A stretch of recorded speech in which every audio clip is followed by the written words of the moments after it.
Welcome back everyone to my Let's Play of the Final Fantasy Legend 3. Last episode, Weggie, Bwizzy, Bubbles, and Gilda managed to gather the remaining Talon crew members. So now all 4 Talon crew members, Sage Bwizzy, who sells items, Shaw, who sells magic and can make lost magic with the elemental stones,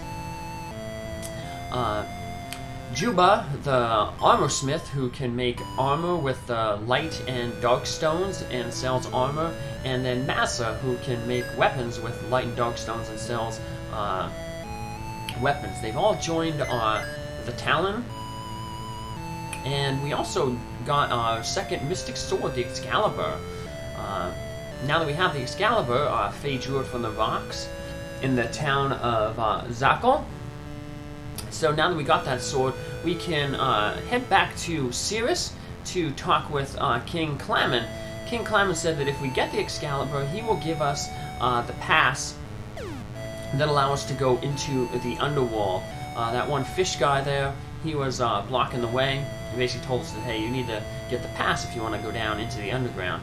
We have to go to the underground because the Goht area, which is to the north there, where Zagar is, Zagar being the big bad who created the water entity that's flooding the world, that whole area is surrounded by a magical barrier that will keep the Talon from entering it.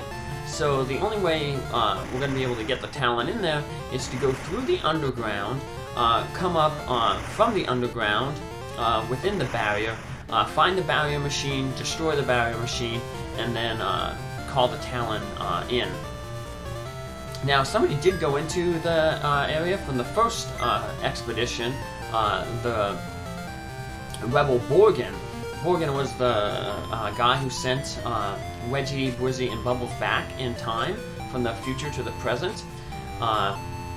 He came, like he has to the Pure Land with a bunch of other people to try to defeat the Masters, but they lost contact with them. But we did learn that Borgin did try to go to Goht on his own, so maybe we'll encounter him. But first we have to go through the underground, and I didn't really get to read the dialogue that a lot of people were saying, but the people back in Forlay were saying that, you know, the underground is full of dangers and treasure. So there's also apparently a race down there, the Dwells. In order to talk with them, we're going to have to use the morph spell. So it's similar to the water hags in Mu back in the real world. We're going to need to use that transformation spell, morph, to talk with them. The underworld is not a place for humans, but let me see your pass anyway. Alright, you may proceed. And Faye, now that she has drawn the Excalibur, well, she's done with us, so she's going to head back to the Talon, and she's going to be replaced by Dion, who has gained a few levels, learned some new skills, powered up in the meantime since we split up from when we first arrived here in Pure Land. Dion comes with a morph spell, so for whatever reason you may have lost the morph spell, Dion has it right here, so yeah, you can't get soft locked out of the game, so because you have to actually talk with the Dwells to advance the plot. So, but we'll see that when we get to that. But we're not going to get to that in this episode, even though we're heading into the underworld, because there's a big crevice there that we're kind of looking down at. In order to cross that crevice, we have to go through this passageway, which is the big main dungeon in the underworld. But before we head to that, we have a bunch of smaller mini dungeons, these mushrooms. There's 6 in total. 4 of them, I mean, 2 of them aren't really, you know, big. They're just these healing ones where you just step in, head to the top, and you get like a free resting in. The other 4, though, are a little bit larger and all have some treasure in that we want to collect. So it'll be a good way to gain some experience and get some treasure, and see a whole bunch of the new type of monsters we'll be facing here in the underground. So most of the monsters we'll find in the crevice, the main dungeon in the underworld, we're going to be encountering here in the mushroom forest. As I called it in the video description, the Mushroom Kingdom, named after Mario. In a few years I'm going to do a whole bunch of Mario games, but that's farther into the future. I'm all planned out with Final Fantasy and Dragon Warriors these next few years, so games just take too long to beat these days. Well, can't say that because these games are older games, but they take me a long time to beat. But like I said, I like to go through everything and get your money's worth. But I guess you could say I got my money's worth because I'm still playing these old games. A lot of these games I got, when I was a kid, like on the Game Boy, and just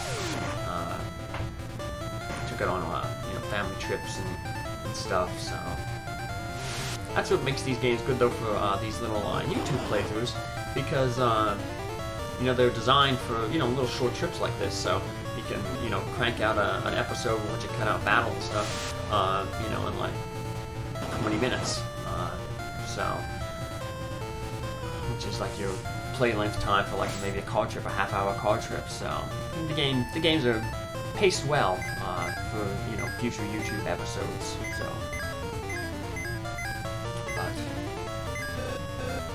This battle though isn't going very fast, unfortunately. So, but it's all good. So, Dean also has the stone spell. We can start using some instant death stuff. Eventually, Gilda will transform again into an echidna, which are those snake Medusa type monsters, and she'll get that stone gaze again. So here's a bigger mushroom, not too big, but still enough to explore. And we ran out of Cure 3 spaces, so we'll just use one of them up. Unlike the magic spell Cure 3, which heals your character to max, the Cure 3 item only heals 250 hit points. So basically, it's probably better to just start using elixirs. You can have them for healing outside of battle, but with limited inventory space, probably just better to, rather than get like 3 and then 9 Cure 3s, just get 9 of those magics, which restore your MP to 100%. That's where you can just use, your cure spells, or in our case, Bwizzy can use all his cure spells, and then just have all his MP restored. So, speaking of Bwizzy, we changed him into another different type of cyborg, the Virago cyborg. Unfortunately, it doesn't have the dispel that the Shogun types, like Hamato type cyborg that he was, but I did say Shogun there because in the next time we can advance between levels 29 and 30, if he gets more cyborg parts, he'll turn into a Shogun. Doesn't matter what cyborg parts he installs. The final 2 cyborgs, 29 to 30, are Shoguns. Doesn't matter what element, and the same thing from 31 through 99 are removed cyborgs. So there's no need to worry about. And robots are like that too, but we're not gonna transform Bwizzy into, Weggie into a different robot because we want to keep him a little mouse robot. But at level 29, 30. You turn into one of those cannon monsters, 210 millimeters, and then 31 through 99, you become the Venus type monster. The only one you really have to worry about elements is on monsters and beasts. And there's 2 different forms.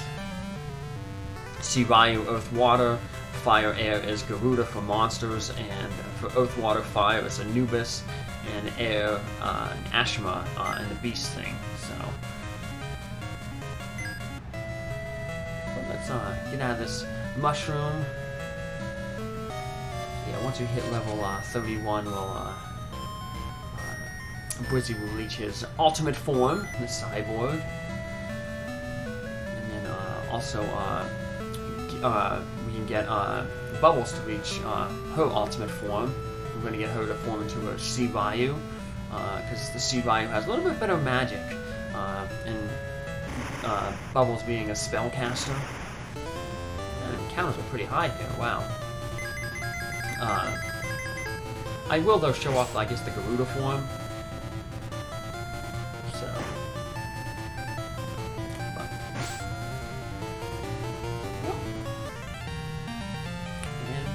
grab this item here. The emblem. That is one of the items that we need to make the Emperor's Sword, which is another Mystic Sword. We're gonna find Mystic Sword down here in a treasure chest, not in the Mushroom Forest, but in the passageway dungeon. But the problem is when you first get that sword, it's cursed, and you have to give it to Massa first to have him uncurse it, to make it become the Mazamune. It's the Murasame, but then it becomes the Mazamune when it's uncursed. And that's the second most powerful after Xcalibur. That'll end up going on to Gilda. Xcalibur is currently with Weggie. The Duransaurus is the weakest. We'll just probably put that, you know, in storage because Bubbles will have a staff equipped. Not that it's going to help her because she's going to be in a monster class. And Bwizzy will get the Emperor's Sword. The Emperor's Sword is, you need to be forged by Massa from 3 different items. And we can locate 2 of the items down here in the underworld, and then the third we'll get once we get out of the underworld. Once we get out in the underworld, we'll end up in another town, town of monsters, but we can pick up the third ingredient there. So, and my plan is, once I get, I'll have those Mystic Swords, I'll be doing some backtracking then. I'll be going back through the underworld to just get those Mystic Swords, so I have all the Mystic Swords available for when we go to take out the barrier. Because the monster who guards the barrier is pretty tough, and he has a weakness to Mystic Swords. Alright, we healed up in that last little mushroom there. And now we're going to head up to the main dungeon, the gorge. So now this dungeon, it loops around and stuff just like on the world map. So you can skip most of the treasure and most of the dungeon by just, once you start off, go to the left.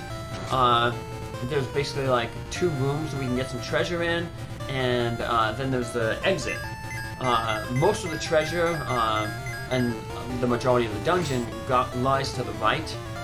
So what I'm going to do is I'm going to just dive into this little crevice here, and then I'm going to go to the left and just clear out those 2 rooms to get a little bit of treasure.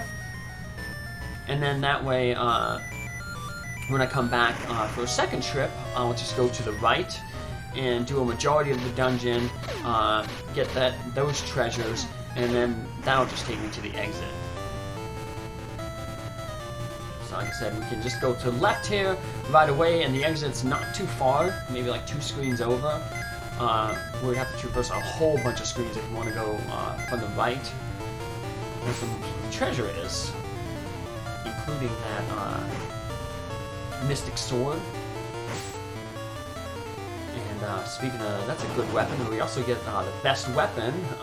Mystic Sword's the best weapons for characters. We also get the best weapon for the Talon down here, the E-Ray. I mentioned that in a previous video that some people use that for grinding levels later on, because the E-Ray can kind of one-shot a lot of the groups on the outside wall. So you just fly, basically get that first free attack on enemies, the E-Ray takes them all out, and you just gain experience. Now down here you can also run into the Jorgenmunder, that worm that was a boss. And if you do, that's a good place to potentially grind too, because it's worth a lot of experience being a boss. Basically, it's worth like 6 to 8 times more experience than a normal monster encounter. But whatchamacallit, it's a very rare encounter, so I plan on it. Not that we're going to really do grinding in this game. See, there's 2 things there now. If we just went over it a little left, a little bit more, we get, and we'll see that because, like I said, I'm doing the backtracking. I will backtrack my way, and I'll just enter through the other side and then take a right and show you how that shortcut works.